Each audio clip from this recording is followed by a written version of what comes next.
Hello friends, स्वागत है आप सभी का हमारे यूट्यूब चैनल अंजना विश्वास में। जैसा कि आपको थंबनेल से पता चल चुका है कि यह वीडियो किस टॉपिक से रिलेटेड है, तो बिल्कुल भी देर ना करते हुए हम अपने सेशन को शुरू करते हैं।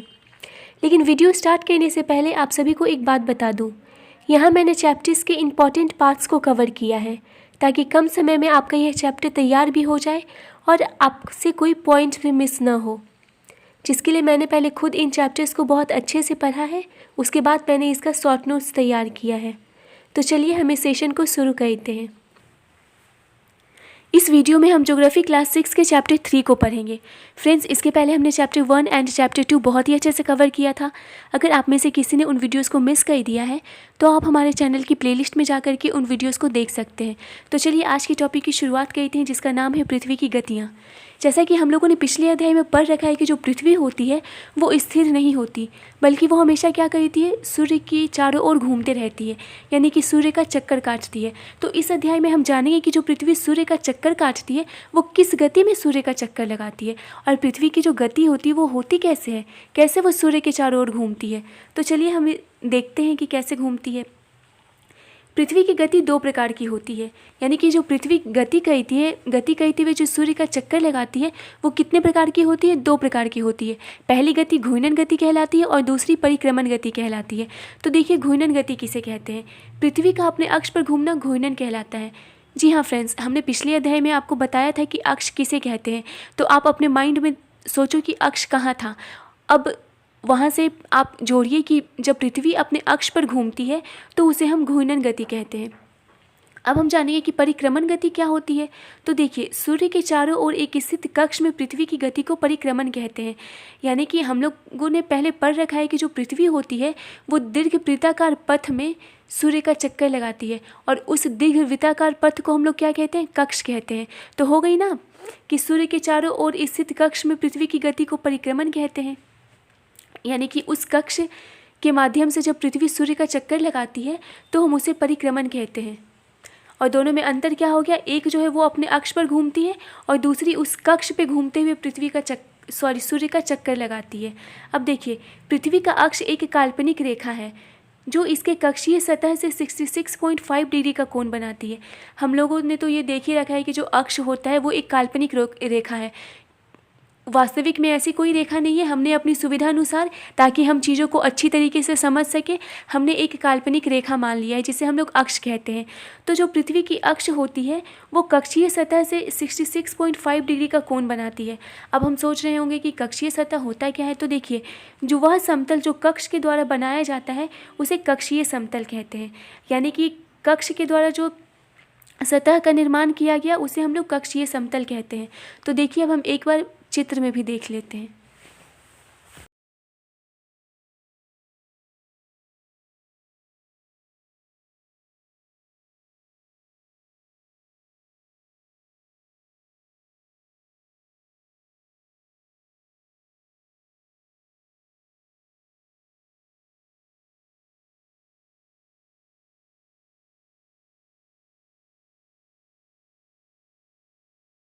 बात करते हैं पृथ्वी की परिक्रमण गति के बारे में।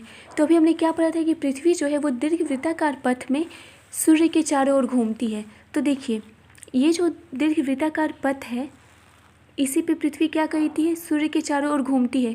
देखिए, पृथ्वी घूमते घूमते यहाँ से यहाँ आई, इसके बाद यहाँ से यहाँ, ऐसे करते करते पृथ्वी क्या करती है, सूर्य का एक चक्कर लगाती है। इसे ही हम लोग परिक्रमण गति कहते हैं। अब देखिए, पृथ्वी का आकार गोले के समान है, इसलिए एक समय में सिर्फ आधे भाग पर ही सूर्य की रोशनी प्राप्त होती है। सूर्य की ओर वाले भाग में दिन होता है, जबकि दूसरा भाग जो सूर्य से दूर होता है वहाँ रात होती है। कहने का तात्पर्य, अभी हमने देखा था कि पृथ्वी का परिक्रमण गति और घूर्णन गति कैसा था। तो जब पृथ्वी गति करती है तो उस समय क्या होता है कि पृथ्वी एक गोले के समान है, भले ही उसकी जो आकृति है भू आब है, लेकिन है तो लगभग एक गोले के समान। तो क्या होता है, जब पृथ्वी सूर्य के सामने होती है तो सूर्य के सामने वाला जो भाग होता है पृथ्वी का, वो भाग पे दिन होता है, और उसके जो पीछे का भाग होता है जहाँ पे कि सनलाइट नहीं पहुँच पाता उसे हम लोग रात कहते हैं। अब देखिए, पृथ्वी पर वह वृत्त जो दिन तथा रात को विभाजित करती है उसे प्रदीप्त वृत्त कहते हैं। यानी कि जब पृथ्वी पे दिन और रात दो स्थितियाँ बन रही हैं।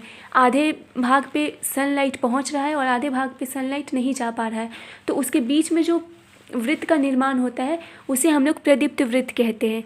और ये जो वृत्त होती है प्रदीप्त वृत्त, वो अक्ष के साथ नहीं मिलती है। कैसे नहीं मिलती है, तो चलिए हम लोग पिक में देख लेते हैं एक बार।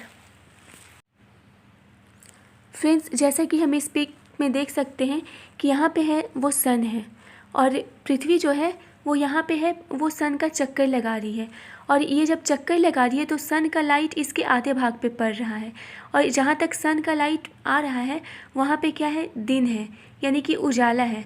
और इसके पीछे का जो भाग है वहाँ पे सनलाइट नहीं पहुँच पा रही है।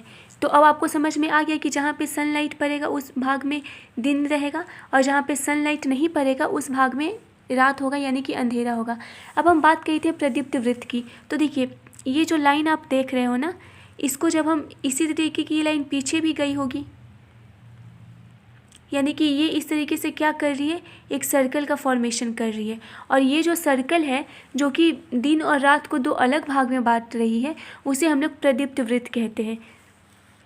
अब आपको अच्छे से समझ में आ गया होगा कि प्रदीप्त वृत्त क्या होती। फ्रेंड्स, अब हम जानेंगे कि पृथ्वी जो घूर्णन करती है वो कितने समय में एक चक्कर पूरा करती है घूर्णन करके। तो देखिए, पृथ्वी अपने अक्ष पर एक चक्कर पूरा करने में लगभग 24 घंटे का समय लेती है, यानी कि घूर्णन गति पृथ्वी की क्या है, 24 घंटे है। और घूर्णन का जो समय काल होता है उसे हम लोग पृथ्वी दिन कहते हैं। यानी कि अगर आपसे पूछा जाए कि पृथ्वी दिन क्या है, तो आप बताओगे घूर्णन का समय काल है। यह पृथ्वी की दैनिक गति है। अगर हमसे कोई पूछे कि जो घूर्णन गति है वो कैसी गति है, तो हम बता देंगे दैनिक गति है। दैनिक यानी कि जो रोज़ होती है वो दैनिक कहलाता है। तो ये जो पृथ्वी की जो घूर्णन गति है वो दैनिक गति है और इसके समय काल को हम लोग पृथ्वी दिन कहते हैं। और इसके द्वारा पृथ्वी एक चक्कर कितने घंटों में पूरा करती है, तो 24 घंटों में पूरा करती है। अब देखिए, प्राचीन भारतीय खगोल शास्त्री आर्यभट्ट ने बताया था कि पृथ्वी गोल है तथा अपने अक्ष पर घूर्णन करती है। हमारे जो भारतीय खगोल शास्त्री आर्यभट्ट थे उन्होंने बताया था कि पृथ्वी कैसी है, गोल है और वो अपने अक्ष पर घूर्णन करती है। अब हम लोग पढ़ेंगे परिक्रमण गति के बारे में। पृथ्वी एक वर्ष या 365 दिन 6 घंटे में सूर्य का एक चक्कर लगाती है। अभी हमने क्या पढ़ा था कि घूर्णन गति में पृथ्वी को कितना समय लगता है, 24 घंटे का समय लगता है। लेकिन देखिए, जो परिक्रमण गति है उसमें पृथ्वी को एक वर्ष यानी कि 365 दिन तो लगते ही हैं, उसके अलावा भी 6 घंटे लग जाते हैं। यानी कि अगर हमसे कोई पूछे कि पृथ्वी की परिक्रमण गति का समय क्या है, तो बताएंगे 365 दिन 6 घंटे। लेकिन हम लोग एक वर्ष में 365 दिन ही काउंट करते, क्योंकि 6 घंटे को अगर हम जोड़ेंगे तो फिर जो कैलकुलेशन हो जाएगा वो थोड़ा टफ हो जाएगा। तो हम अपनी सुविधा अनुसार क्या करते हैं, 6 घंटे को हटा देते हैं और एक वर्ष में मात्र 365 दिनों को ऐड करते हैं।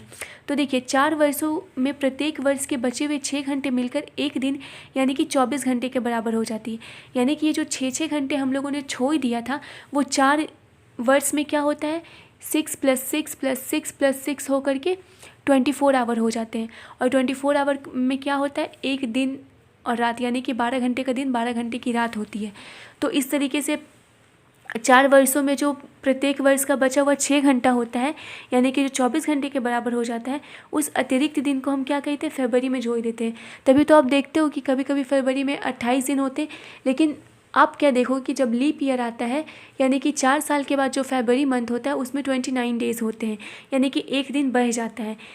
और वो क्यों बढ़ जाता है, क्योंकि जो पृथ्वी को परिक्रमण करने में 365 दिन और 6 घंटे लगते हैं, तो वो 6 घंटे को हम अपनी सुविधा अनुसार नहीं जोड़ते हैं। और कब जोड़ते हैं, 4 घंटे के बाद जोड़ते हैं, जब वो टोटल 20 घंटे की हो जाती है। और किस माह में जोड़ते हैं, फरवरी में जोड़ते हैं। तो इसके कारण क्या होता है कि फरवरी में 29 दिन हो जाते हैं।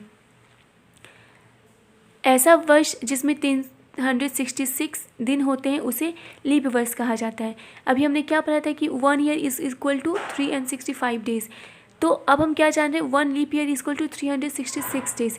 यानी कि जब एक दिन बढ़ जाता है तो हम उस वर्ष को क्या कहते हैं, लीप वर्ष कहते हैं। यानी कि एक हो गया साधारण साल, साधारण वर्ष जिसमें कि 365 दिन होते हैं, और एक हो गया लीप ईयर जिसमें कि 366 डेज़ होते हैं। सामान्यतः एक वर्ष को गर्मी, सर्दी, वसंत एवं शरद ऋतु में बांटा जाता है। जैसे अभी हम लोगों ने 24 घंटे को कैसे बांटा है, 12 घंटे का दिन 12 घंटे की रात। तो हम लोगों ने उसी प्रकार से वर्ष को कैसे बांटा है, गर्मी में बांटा है, सर्दी में बांटा है, वसंत और शरद ऋतु में बांटा है। हम लोग कहते हैं ना कि अभी गर्मी का मौसम है, अभी ठंडा का मौसम है, वसंत का मौसम है, शरद ऋतु आ गई है। तो उसी तरीके से हमने ये क्या किया है, वर्षों को बांट दिया है।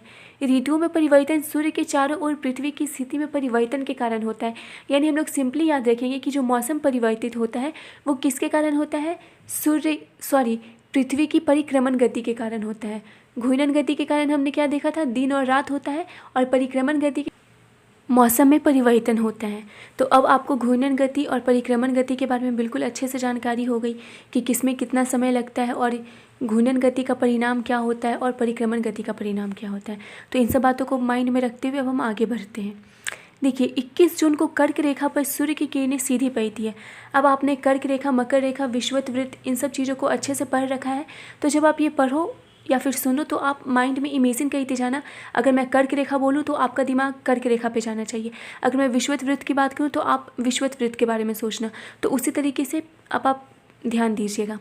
21 जून को कर्क रेखा पर सूर्य की किरणें सीधी पड़ती है, जिससे इन क्षेत्रों में अधिक ऊष्मा की प्राप्ति होती है और ऐसे क्षेत्र में गर्मी ज़्यादा होते हैं। जाहिर सी बात है, जहाँ पे कि सूर्य की किरणें पड़ेंगी वहाँ पे तो गर्मी होगा।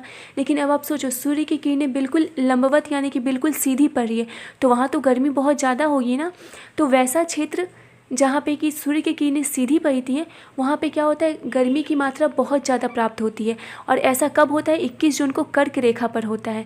उस दिन क्या होता है कि सूर्य की जो किरणें होती हैं वो बिल्कुल सीधी पड़ती हैं, और इस दिन उत्तर ध्रुव सूर्य की तरफ झुका हुआ होता है। यानी कि जो उत्तर ध्रुव होता है वो सूर्य की तरफ झुका हुआ होता है। हम लोगों ने उत्तर ध्रुव को देखा था, तो उत्तर ध्रुव को आप इमेजिन करो कि वो क्या है, वो सूर्य की तरफ थोड़ा झुका हुआ है। और उत्तरी ध्रुव रेखा के बाद वाले भागों पर 6 महीने तक लगातार दिन होता है। यानी कि अब आप सोच लो, अभी हमने क्या पढ़ा है कि 21 जून को कर्क रेखा पर सूर्य की किरणें सीधी पड़ती हैं, अर्थात वहाँ पे ऊष्मा की प्राप्ति बहुत ज़्यादा होती है।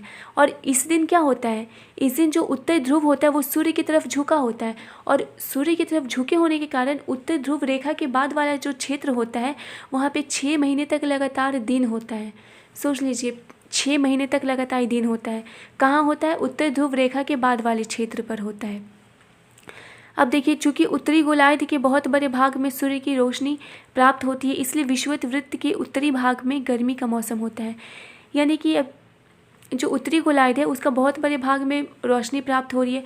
कर्क रेखा किस गोलार्ध में होता है, उत्तरी गोलार्ध में ही होता है।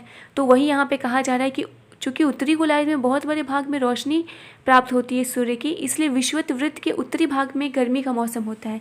यानी कि विषुवत वृत्त का जो उत्तरी भाग होगा उधर कैसा मौसम होगा, गर्मी का मौसम होगा। कब होगा, जब वहाँ पे सूर्य की किरणें सीधी पड़ेंगी। और कहाँ पे पड़ती हैं, कर्क रेखा पे पड़ती हैं।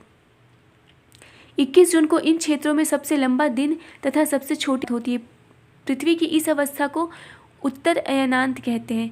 यानी कि देखिए, 21 जून को ऐसे तो वहाँ पे गर्मी रहती है, लेकिन जो खास तौर से 21 जून का दिन होता है वो क्या होता है, सबसे लंबा दिन होता है, और उस दिन की जो रात होती है वो सबसे छोटी रात होती है।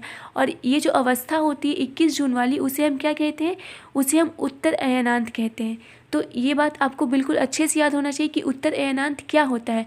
तो अब आप सीधे बता दोगे कि 21 जून को चूँकि यहाँ का क्षेत्र में दिन बहुत लंबा होता है और जो रातें होती हैं वो बहुत छोटी होती है, और पृथ्वी की इसी अवस्था को हम क्या कहते हैं, उत्तर अयनांत कहते हैं। आगे हम पिक्चर में भी देखेंगे, लेकिन पहले हम लोग इसे अच्छे से पढ़ के समझ लेते हैं। अब देखिए, अब हम लोग पढ़ते हैं 22 दिसंबर के बारे में।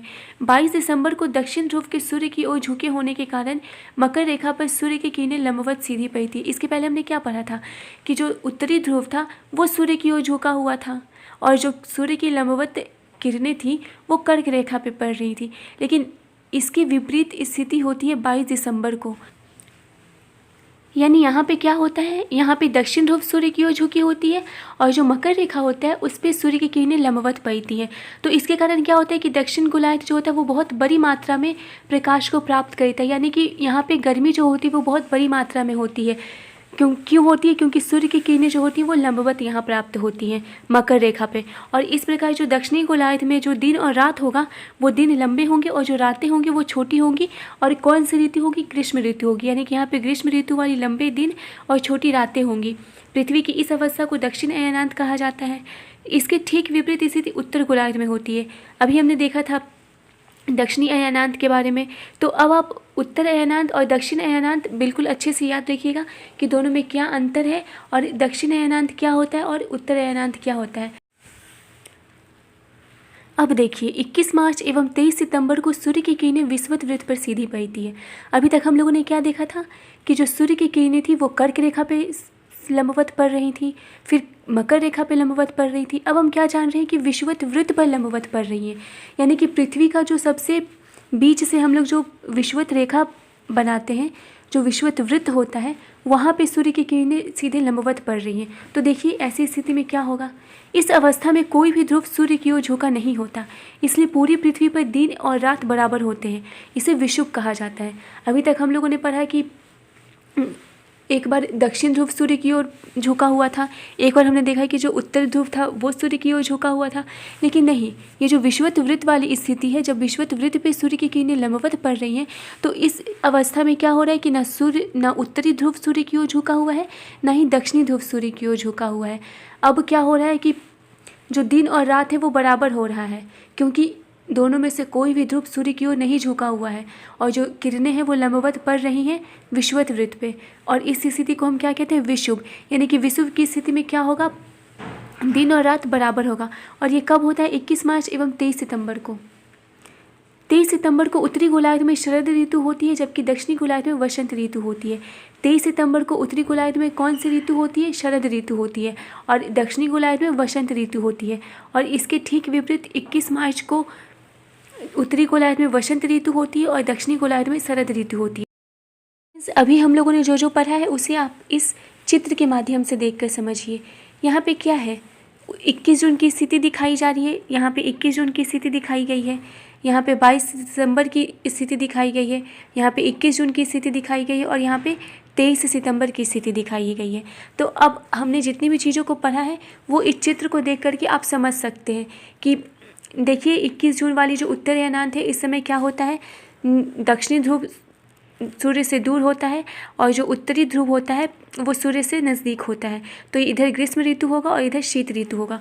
उसी तरीके से जब दक्षिण अयनांत की स्थिति आएगी तो इस दिन क्या होगा कि उत्तरी गोलार्ध जो होगा, उत्तरी ध्रुव जो होगा वो सूर्य से दूर होगा और जो दक्षिणी ध्रुव होगा वो सूर्य की ओर होगा। यानी कि दक्षिणी ध्रुव के पास ग्रीष्म ऋतु की अवस्था होगी और यहाँ पे शीत होगी, यहाँ की यानी कि यहाँ पे ठंड होगी। तो इस तरीके से हम इन सब चीज़ों को समझ सकते हैं। देखिए अब हमने जितने भी पॉइंट्स को पढ़े उसको आप बिल्कुल अच्छे से याद रखिएगा। और लास्ट में कहा जा रहा है कि पृथ्वी के घूर्णन एवं परिक्रमण के कारण दिन एवं रात तथा ऋतुओं में परिवर्तन होती है। तो ये तो हम लोगों ने ऑलरेडी पढ़ लिया कि दिन और रात किस गति के कारण होती है, तो घूर्णन गति के कारण होती है, और ऋतु परिवर्तन किस गति के कारण होती है, तो परिक्रमण गति के कारण होती है। तो इस तरह से आपका ये चैप्टर कंप्लीट होता है। अब इस चैप्टर को पढ़ने के बाद आपको ये बिल्कुल क्लियर हो जाना चाहिए कि दिन और रात कैसे होते हैं और ऋतुएं कैसे परिवर्तित होती है। साथ ही हमने इसमें जो जो भी चीज़ें पढ़ी हैं आपको बिल्कुल अच्छे से याद रखना होगा कि उत्तर अयनांत क्या होता है, दक्षिण अयनांत क्या होता है। तो चलिए हम इस चैप्टर को यहीं पर समाप्त करते हैं। मिलते हैं आपसे नेक्स्ट वीडियो में। तब तक अगर आपको ये वीडियो अच्छा लगा हो तो आप हमारे चैनल को लाइक, शेयर एंड सब्सक्राइब जरूर करें। धन्यवाद।